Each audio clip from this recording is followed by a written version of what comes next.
We've arrived in Washington, D.C., and now have a 10-day stay to experience as much of it as we can. The new house sit comes with some real bonuses. It has a Ziggy cleaner-upper, and a baby grand piano. How cool is that? Ziggy loves to go out for a sniff. While we're out, I get to see a DC neighbourhood, so I'm happy, Ziggy's happy. It's a win-win situation. After a couple of days of catching up with schooling and seeing our local area, we're ready to go see the major attraction in DC, the National Mall. The mall is 3 kilometres of government buildings, monuments and museums, all of which you've probably seen in movies. There's the Capitol Building, the Washington Memorial, the Reflecting Pool,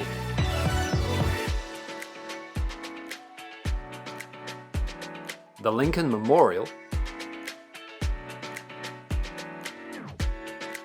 and of course, the White House.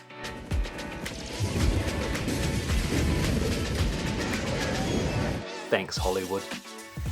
Walking the mall feels like being in a modern-day Rome.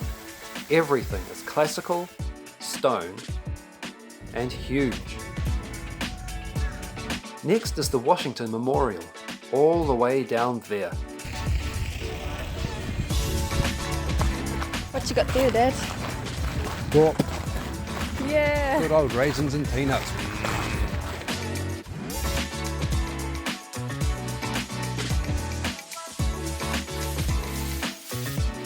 We were going to continue to the end, but it was a long way. So we took a detour to see the White House.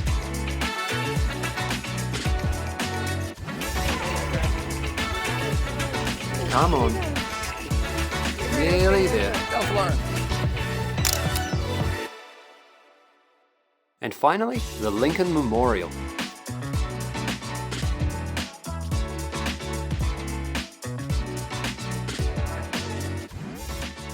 Now that we've walked the mall, we're off to see the Smithsonian Museums, which are big, plentiful, and free. The Natural History Museum is best known for 2 things: the big elephant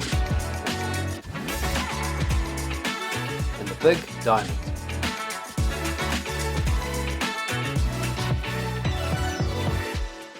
But they have other big things too.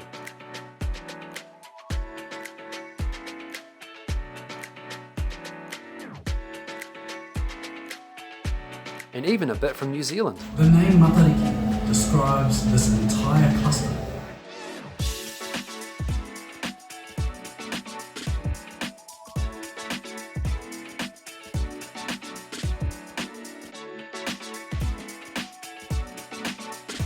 Then, the Air and Space Museum. This one has the plane that the Wright brothers first flew. The first spaceship. And Spock's ears.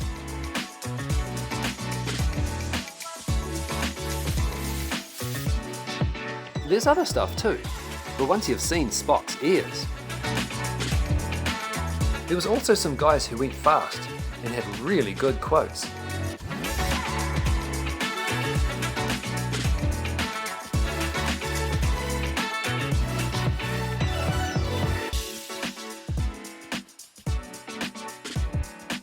As is their habit, the girls went to the art gallery.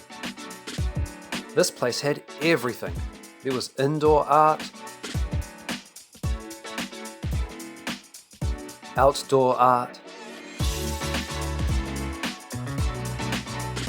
indoor-outdoor art,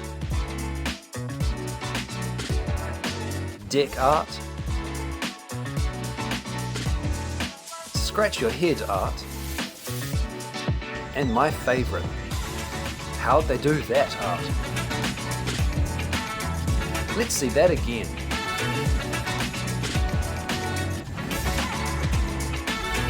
Today, we're visiting a very special metro station.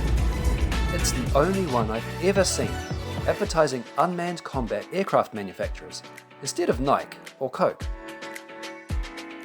That's right, it's the Pentagon. Photography is forbidden here, unless you're visiting the 9/11 Memorial, which is exactly what we did. It's a very well done sculpture park, with a bench seat raised for each of the 184 people who died here on September the 11th, 2001, both in the plane and in the Pentagon. And that is the Pentagon itself. We also saw the J. Edgar Hoover Building, home of the FBI, just to complete the set. So that's Washington DC in 10 days. There's so much more to see on the National Mall alone, we could easily fill another week. A big thanks to Carla and Ziggy for a wonderful stay. We had an amazing time here. My hand is stuck. One final thought. Does anyone else think that the DC metro stations look like they came out of a Star Wars movie?